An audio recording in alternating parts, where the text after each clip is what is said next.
Welcome Barangay San Isidro mga par. Dito naman tayo sa lugar ng San Isidro. Dito pa rin yan sa Montalban mga par. Tamang stroll lang tayo sa umaga. Pahanap lang tayo ng mga magagandang spot dito sa Montalban. Ano ba yung mga pwede nyo i-suggest or pwede nyo i-comment kung saan ba pwedeng pumunta si Marvin Vlogs. Lalo na yung mga pwedeng punta na overlooking. And hindi pa natin mapupuntahan ngayon yung Wawa Dam dahil tamang ikot-ikot lang muna tayo dito. Ito na yung itsura dito sa may San Isidro, Montalban. Okay naman na yung kalsada, maganda naman na yung kalsada, hindi na siya rough road, diba? Dati kasi rough road daw dito, tas sobrang alikabok talaga.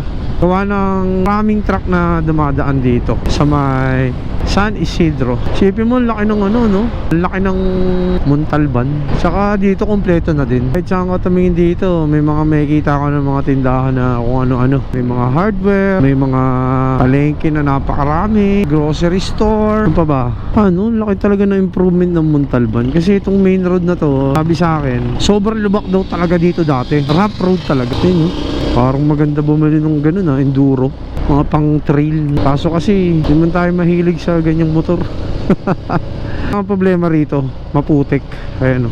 Anong, siyempre, matruck nga dito, di ba? Meron na rin pala ditong ultra mega supermarket. Meron na din Pure Gold, di ba? Lawak ng ilog, oh. Laki na rin ng pinagbago talaga dito sa lugar na to, no? Saka number 1 lang talaga dito, sobrang truck. Sobrang daming truck talaga.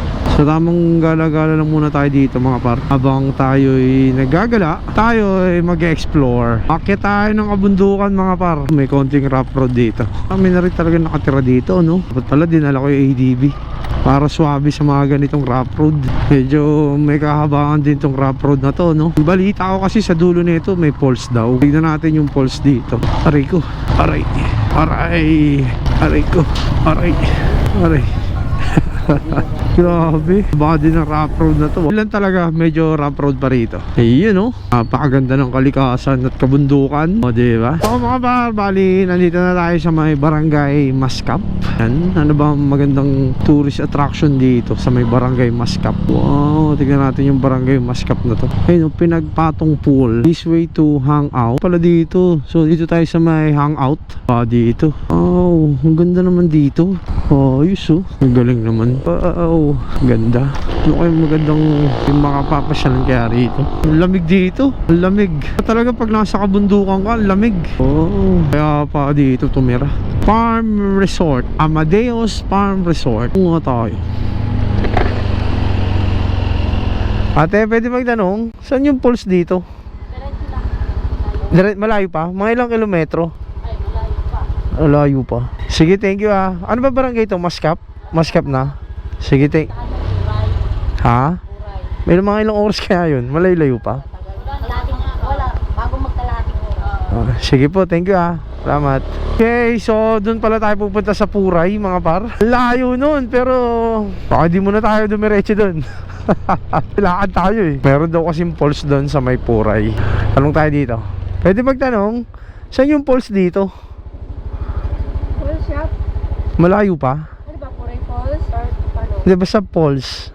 Malayo pa? Mga ilang oras yan? Mga ito pa siguro, 45 minutes. Malayo nga no. Dito walang maganda spot dito. Wala, doon. Doon lang talaga no. Okay, thank you ah. Balik na lang ako. Pero yung kalsada niya okay naman. Ganito na rin. Okay. Kaya lang yung papunta ng falls. Okay. Sige. Siguro mga 2 minutes din. O, sa Puray. Pero yung sa Payaran, mahaba pang lakad yun.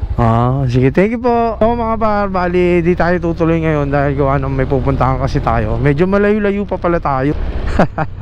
Pero okay dito, ganda dito mga par. Pero kasi tayo pupuntahan eh. Marami tayong kasi kasuyin ngayon mga par. Sa susunod na lang natin puntahan yan. Let's go!